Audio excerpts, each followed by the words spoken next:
Bonjour et bienvenue. On va explorer aujourd'hui un voyage intérieur assez fascinant. Celui qui nous mène de l'ego, où l'on est parfois un peu perdu, jusqu'à la découverte de notre soi authentique. C'est un parcours qu'on pourrait voir comme la naissance de notre propre sens, une sorte de naissance, un vrai chemin de libération. C'est une expérience que beaucoup connaissent, non? Entrer dans une pièce et sentir presque physiquement l'ambiance, la tension, la joie, la tristesse des autres. Et tout absorber, comme une véritable éponge émotionnelle. Pour beaucoup d'empathes, c'est le point de départ. Un état où l'on est tellement fusionné qu'on est submergé par des vagues qui, au fond, ne sont pas les nôtres. Et cette première étape du voyage, c'est souvent une prison dont on n'a même pas conscience. On est dans cet état de fusion émotionnelle et sans s'en rendre compte, on commence à confondre le fait d'aimer avec le fait de s'oublier soi-même. Le grand psychologue Carl Jung, il avait un mot pour ça, la persona. C'est notre personnage social en quelque sorte. Et là-dessus, l'empathe est souvent un expert. Très tôt, il apprend à devenir ce que les autres attendent de lui, un confident, un soutien sans faille. C'est un masque brillant qu'on forge pour être aimé, pour survivre. Mais bien sûr, ce masque, il a un coût énorme. À force de jouer ce rôle, même sans le vouloir, on s'épuise. Ça commence par une fatigue sourde constante. Puis vient ce sentiment de vide, même quand on est entouré. On finit par ne plus savoir qui on est vraiment, en dehors de cette fonction de sauveur. C'est une sorte de disparition de soi, tout le contraire de cette naissance dont on parlait. Et c'est souvent là, au creux de cette fatigue, de ce vide, qu'un appel se fait entendre. L'appel à l'aventure intérieure. Une invitation à aller voir ce qu'on a mis de côté, ce qu'on a caché sous le tapis, ce que Jung appelait notre ombre. Ce tableau, il est très parlant. Jung disait que plus la persona est brillante, plus l'ombre est dense. Et c'est exactement ça. Derrière l'image de la personne toujours là pour les autres, toujours bienveillante, se cachent bien souvent des besoins qu'on ignore, une colère qu'on n'ose pas exprimer et qui ressort parfois en amertume ou en reproche silencieux. Et voilà, cette citation de Jung, c'est la clé de tout.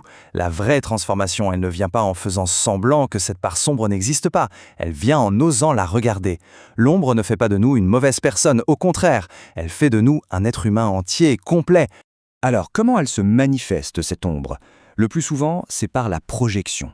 L'empathe peut devenir une sorte de chasseur d'ombre, avoir la toxicité et la manipulation partout chez les autres, sans réaliser qu'il est en train de projeter sa propre souffrance. Il va pointer le besoin de contrôle de l'autre, sans voir sa propre manière de contrôler en se rendant indispensable. Bon, le diagnostic est posé. Si le problème c'est cette fusion et ce manque de conscience, la solution, logiquement, c'est d'éveiller une nouvelle forme de conscience. Voyons un peu les outils qu'on a pour ce voyage. Alors là, le penseur Jiddu Krishnamurti nous propose une perspective assez radicale. Pour lui, il n'y a pas de méthode toute faite, pas de guide à suivre aveuglement.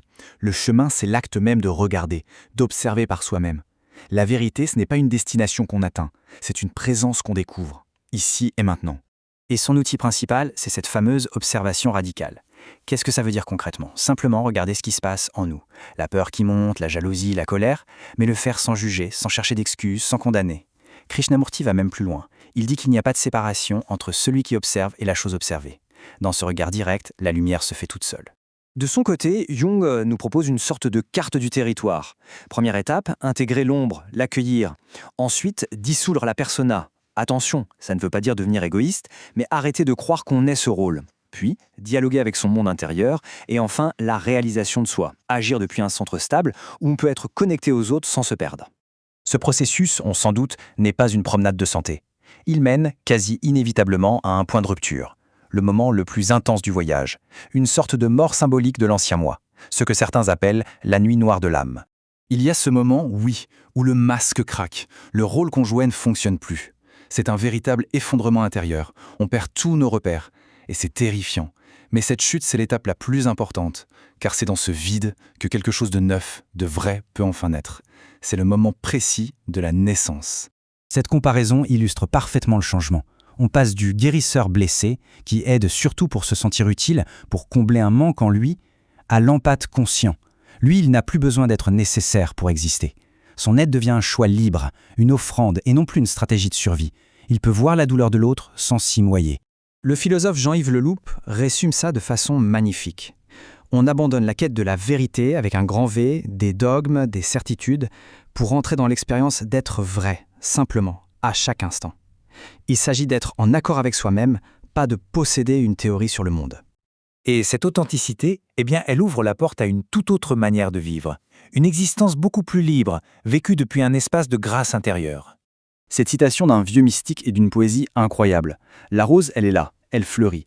Elle ne se demande pas pourquoi. Elle n'attend pas de récompense, elle n'a rien à prouver. Elle est, tout simplement. Vivre sans pourquoi, c'est toucher à cette simplicité d'être.